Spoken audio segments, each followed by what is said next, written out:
आपण पाहत आहोत SN न्यूज मराठी. लाईक करा, शेअर करा, सबस्क्राईब करा व रहा आमच्या सोबत अपडेट. बाबासाहेब देशमुख.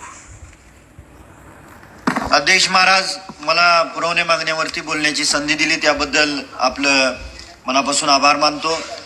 बाब क्रमांक 124, 126, 127, पुष्ट क्रमांक 90 आणि 91 माझ्या सांगोला तालुक्याच्या शहराच्या ठिकाणी 5 वर्ष ट्रॉमा सेंटरची इमारत मोठ्या दिमाखात उभी असताना ते ट्रॉमा सेंटर अजून चालू नाही, कारण त्या ठिकाणी स्टाफ अपुरा आहे आणि ऑपरेशन करण्यासाठी लागणारी जी यंत्रसामुग्री आहे ती यंत्रसामुग्रीची नियोजन अजून शासनाकडून झालेलं नाही.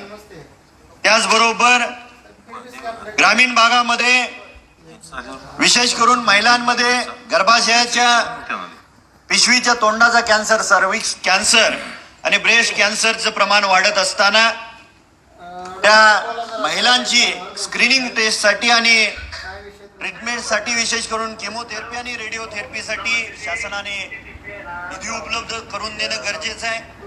माझ्या मतदारसंघात पंढरपूर तालुक्यातील भाळवणी गाव आहे. त्या भाळवणी गावामध्ये मागच्या पंचवार्षिक मध्ये सन्माननीय विधान परिषदेचे माजी सदस्य जयंत पाटील साहेबांनी शासनाकडे ग्रामीण रुग्णालयाचा ठराव मंजूर करून घेतला, पण ती ग्रामीण रुग्णालयाची इमारत उभी करण्यासाठी अजून त्या ठिकाणी निधी उपलब्ध झालेला नाही. आणि तिथलं प्राथमिक आरोग्य केंद्र पालखी मार्गावर असणारं गाव आहे बंडी शेगाव, या ठिकाणी स्थलांतरित करून त्याच्या इमारतीसाठी निधी उपलब्ध करून द्यावा. त्याचबरोबर या महाराष्ट्रातल्या आणि त्याचबरोबर माझ्या तालुक्यातल्या मतदारसंघातल्या बऱ्याचशा प्राथमिक आरोग्य केंद्राच्या इमारती जीर्ण झालेल्या आहेत आणि स्टाफ क्वार्टर्सच्या इमारती सुद्धा जीर्ण झालेल्या आहेत. त्याच्यासाठी शासनाने निधी उपलब्ध करून द्यावा ही आपल्या माध्यमातून मागणी करत आहोत. आज भारत हे डायबिटीजची कॅपिटल बनलेले आहे, राजधानी बनलेली आहे आणि ग्रामीण भागात सुद्धा मधुमेहाचे पेशंट वाढत असल्या कारणाने क्रोनिक किडनी डिसीजचा आजार सुद्धा वाढतोय आणि किडनी पेशंटसाठी लागणारं डायलिसिस मशीन हे शासनाच्या माध्यमातून प्रत्येक ग्रामीण रुग्णालयाला उपलब्ध करून द्यावे ही मागणी करतोय. महिलांमध्ये सर्व्हिक्सचा कॅन्सर आहे, म्हणजे गर्भाशयाच्या पिशवीच्या तोंडाचा कॅन्सर वाढतोय आणि तो कॅन्सरचं प्रमाण जर कमी करायचं असेल तर मुलींमध्ये वयोवर्ष 9 ते 16 वयोगटातील मुलींना HPV वॅक्सिन देणं गरजेचं आहे. ते शासनाच्या माध्यमातून ते वॅक्सिन देण्यासाठी शासनाने उपाययोजना कराव्या. मी मुख्यमंत्री साहेबांचं अभिनंदन करेन, कारण मुख्यमंत्री सहाय्यता निधीच्या माध्यमातून बऱ्याचशा गोरगरीब रुग्णांना मदत झालेली आहे. पण अभिनंदन करत असताना जो 500 कोटीचा निधी आहे त्यात भरीव वाढ करून तो 200 कोटीपर्यंत वाढ करावी ही आपल्या माध्यमातून मागणी करतोय. माझ्या तालुक्यामध्ये कोळा हे गाव आहे आणि कोळा गावाखाली जुनोनी, किडबिसरी, कोंबडवाडी, करांडेवाडी, पाचेगाव, बुद्रुक, काळूबाळूवाडी, हाती, जुजारपूर, हटकर, मंगेवाडी, गवळवाडी यासारखी गावं त्या प्राथमिक आरोग्य केंद्राच्या मध्ये समावेश केलेली आहेत. लोकसंख्येमध्ये वाढ झालेली आहे.